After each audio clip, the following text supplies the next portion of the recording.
الله أكبر الله أكبر الله أكبر الله أكبر أشهد أن لا إله إلا الله أشهد أن لا إله إلا الله أشهد أن محمد رسول الله أشهد أن محمد رسول الله حي على الصلاة حي على الصلاة حي على الفلاح حي على الفلاح الله أكبر الله أكبر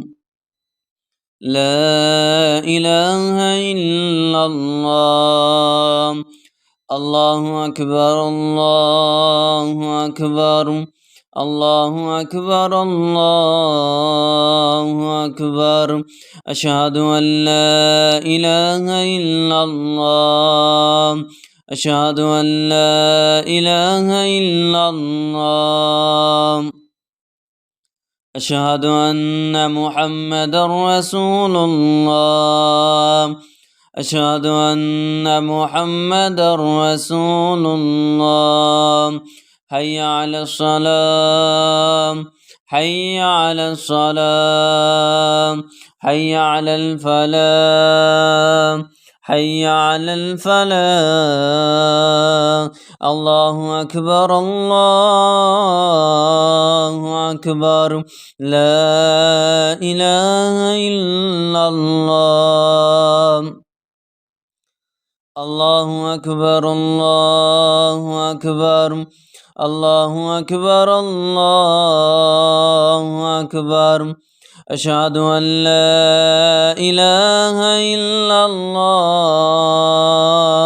أشهد أن لا إله إلا الله أشهد أن محمد رسول الله أشهد أن محمد رسول الله حي على الصلاة حي على الصلاة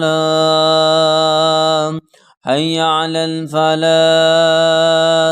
حي على الفلاح الله أكبر الله أكبر لا إله إلا الله أعوذ بالله من الشيطان الرجيم من حمده ونفثه ونفسه بسم الله الرحمن الرحيم قل أوحي إلي أنه استمع نفر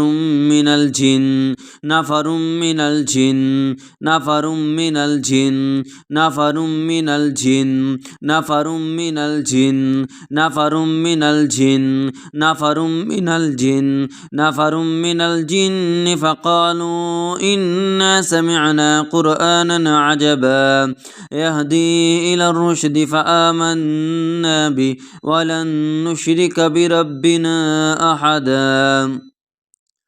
وأنه تعالى جد ربنا ما اتخذ صاحبة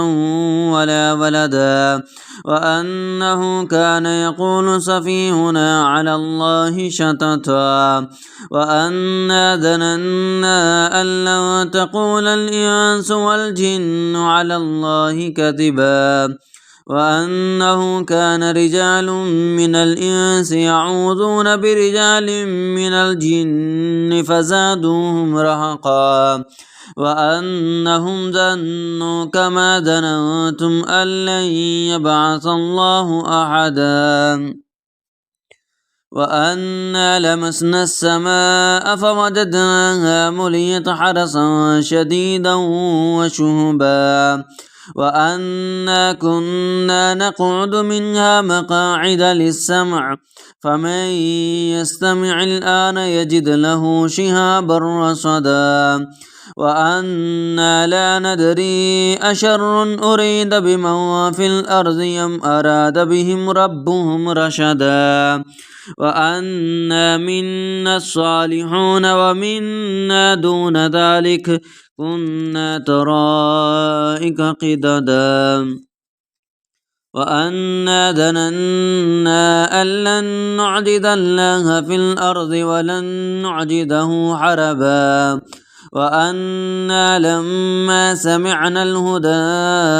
آمنا به فمن يؤمن بربه فلا يخاف بخسا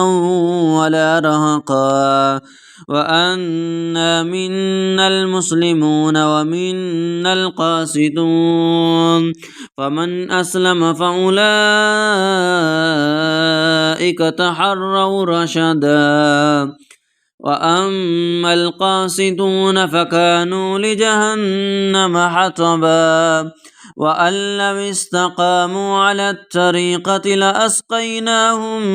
ماء غدقا لنفتنهم فيه ومن يعرض عن ذكر ربه يسلكه عذابا صعدا وأن المساجد لله فلا تدعوا مع الله أحدا وأنه لما قام عبد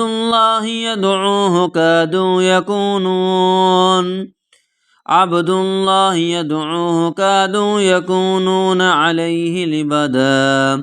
قل إنما أدعو ربي ولا أشرك به أحدا قل إني لا أملك لكم ضرا ولا رشدا قل إني لن يجيرني من الله أحد ولن أجد من دونه ملتحدا إلا بلاغا من الله ورسالاته ومن يعص الله ورسوله فإن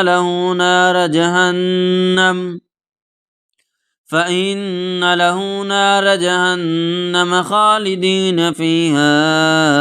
أبدا حتى إذا رأوا ما يوعدون فسيعلمون من أضعف ناصرا وأقل عددا قل إن أدري أقريب ما توعدون أم يجعل له ربي أمدا عالم الغيب فلا يظهر على غيبه أحدا إلا من ارتضى من رسول فإنه يسلك من بين يديه ومن خلفه رصدا ليعلم أن قد أبلغوا رسالات ربهم وأحاط بما لديهم وأحصى كل شيء عددا.